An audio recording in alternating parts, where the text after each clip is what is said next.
নমস্কার, আবার একটা রেসিপি নিয়ে চলে এসেছি বোয়াল মাছের ঝাল। প্রথমে বোয়াল মাছের ডিমগুলোকে নুন হলুদ দিয়ে সেদ্ধ করে নেবো। হলুদ দিয়ে দিলাম, সেদ্ধ হয়ে গেছে। এবার জলটাকে ফেলে দেবো। দেখুন দেখতে এরকম হয়ে যাবে সেদ্ধ হয়ে গেলে। সেদ্ধ হয়ে গেলে পিস পিস করে কেটে নেবো চাকুতে। কাটা হয়ে গেলে তেল গরম হয়ে গেলে কড়াতে মাছ ডিমগুলোকে দিয়ে দেবো।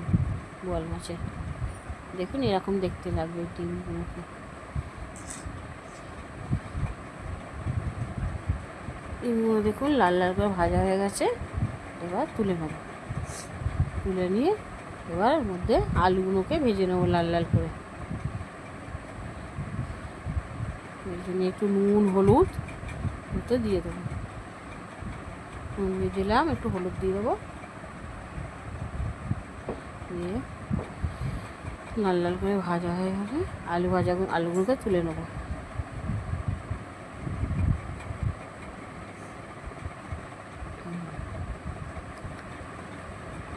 আর কড়াইতে একটু কালো জিরে ফোড়ন দেবো, দিয়ে পেঁয়াজটা দিয়ে দেবো।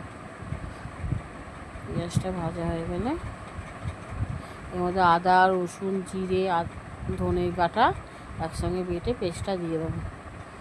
দিয়ে একটু কষা হয়ে গেলে এবার নুন দেবো স্বাদ মতো।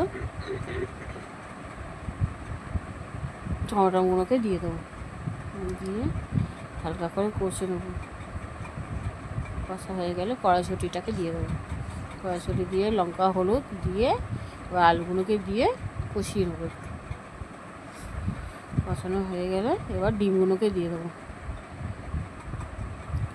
ডিমগুলো দিয়ে একটু কষাবো।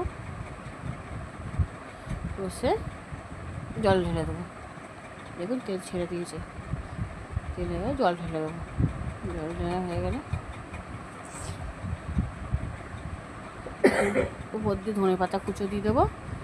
দিয়ে একটু চাপা দিয়ে আলু যতক্ষণ না আলুটা সেদ্ধ হয় রেখে দেবো।